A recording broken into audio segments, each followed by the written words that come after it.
Okay, meron akong nakitang picture sa Facebook na isinave ko sa aking cellphone at isasama ko sa vlog na 'to. Isasama ko sa vlog na 'to 'pag shinare ko ito sa Facebook. Ito yung interview ni Julius Babaw kay Buboy, Cesar Montano.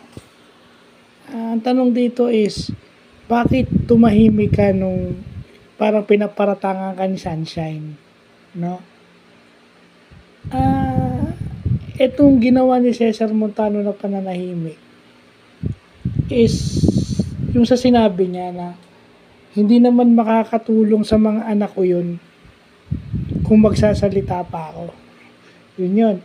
Kasi yun na yun, aasa rin sa school, mga babae pa naman yung mga anak niya. So, dun pa lang sa sinabi ni Buboy, ni Cesar Montano, yung fatherly concern niya doon sa doon sa mental health and social being ng kanyang magiging anak na pwedeng magkalamat o maapektuhan kung magsasalita siya.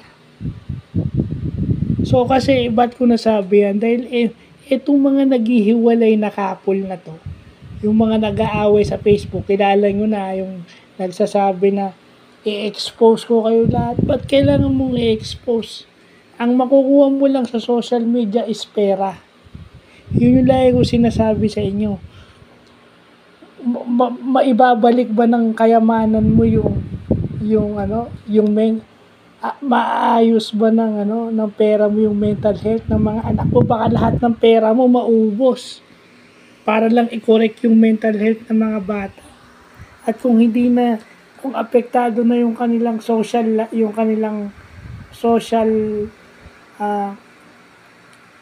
yung social life nila o yung social aspect ng buhay nila, mahirap. Kasi hindi na sila marunong tumawag, isipin nyo, no man is an island. So, kailangan nila ng ibang tao. Hindi naman habang buhay, nandiyan kayo, mamamatay kayo. Paano yung mga anak nyo? Kung hindi nila na-develop yung kanilang social life. Dahil nga, traumatic yung ibinigay nyo experience sa kanila.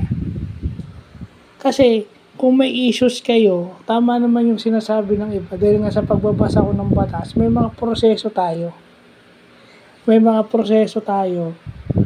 At may mga korte tayo to tackle that issues.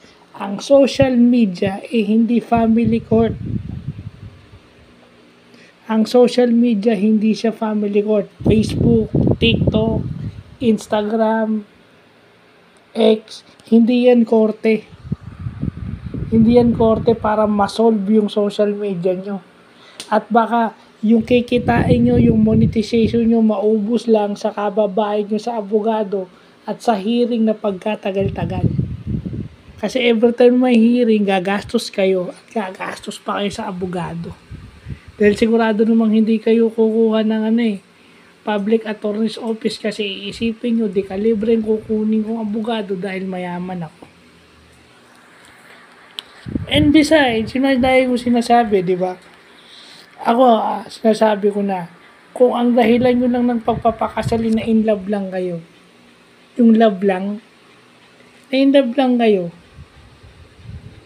kung yung kumbaga out of na in love lang kayo na bigla kayong naniwala sa marriage, kung mulat mula pa diskumpiyado na kayo sa marriage, dapat hindi na kayo nagtutuloy. Kasi not everything is going to go smoothly pag nasa marriage ka. Marriage is a commitment that hindi smooth sailing. Minsan mas na-emphasize pa yung rough road kaysa dun sa smooth sailing. So kung ikaw babae at ikaw broken family, kasi kagaya nung nag-aaway sa Facebook, broken family daw siya kaya hindi siya naniwala sa kasal. So bakit nagpakasal ka in the first place? Bakit nakipag-live-in ka? Yun na yun Bakit nakipag-live-in ka for how many years and then late ka na nagpakasal, napunta pa rin sa wala? So ibig sabihin, hindi lahat ng problema nasasagot ng kasal. Yung sasabihin yung walang mag-aalaga sa'yo, walang magtutusto sa'yo, o yun. Diba? Hindi ba dapat yung nagtutustos sa'yo o yung nagpo-provide sa inyo, doon ka dapat loyal. Yun ang dapat mamahalin mo dahil sinusustain ka niya. Food, siya na yung nagtatrabaho para sa inyo. Kahit babae siya, siya yung dapat magtatrabaho. Whereas dapat in Philippine setting, dapat ikaw ang lalaki, ikaw ang dapat may trabaho. Kasi yun yung wrong concept natin sa marriage, yung mag-aalaga para may kasama ka sa buhay. At saka syempre yung mga anak gagawin yung investment. Napagtandaan nyo yung mga anak nyo, alagaan kayo. Yun ang maling mindset. Okay? So, yun lang yun. Kasi yung mga nagpo-post sa social media, yan yung mga taong hindi nag-iisip. No? Na pinagkakakitaan din ng iba. Okay, fine.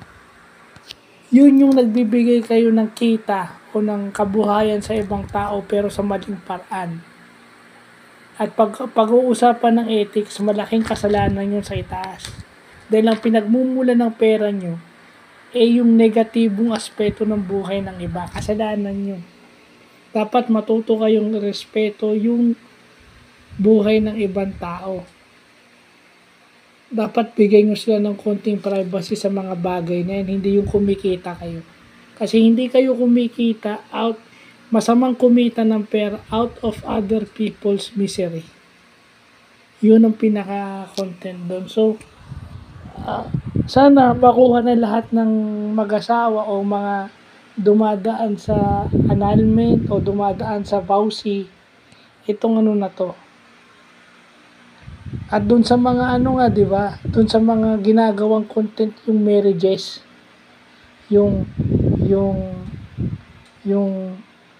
pagiging mistress, yung paghihiwalay ng mag-asawa, isipin nyo na lang anong trauma ang maibibigay nun sa mga anak at sa kamag-anak. Hindi yun eh.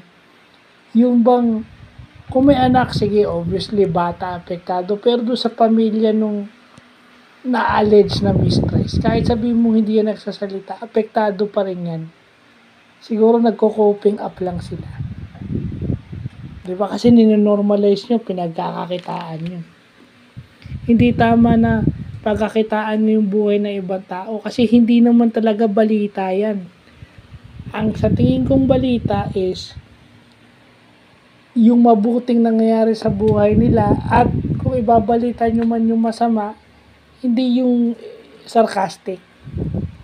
Sana ibalita na nakakalungkot na naghiwalay sila pero sana maging lesson to sa buhay sa mga may balak magpakasal o do sa mga magkarelasyon na magpakasal sa tamang paraan at pumili ng tamang lalaki o babaeng makakasama nyo kasi hindi nyo naman madedetermine yan eh. Maaaring sa simula okay kayo, then pagkasal na kayo biglang hindi magiging okay. Kasi sinasabi nilang 7 year each, nagkakasawaan kayo. Kaya ngayon yung mga kulang sa dasal eh. Kasi kung talagang nagdadasal kayo, mas mamahalin nyo yung asawa nyo with their flaws. Kasi ang hinahanap nyo, mamahalin nyo yung asawa nyo without their imperfections or flaws. So, yun lang po.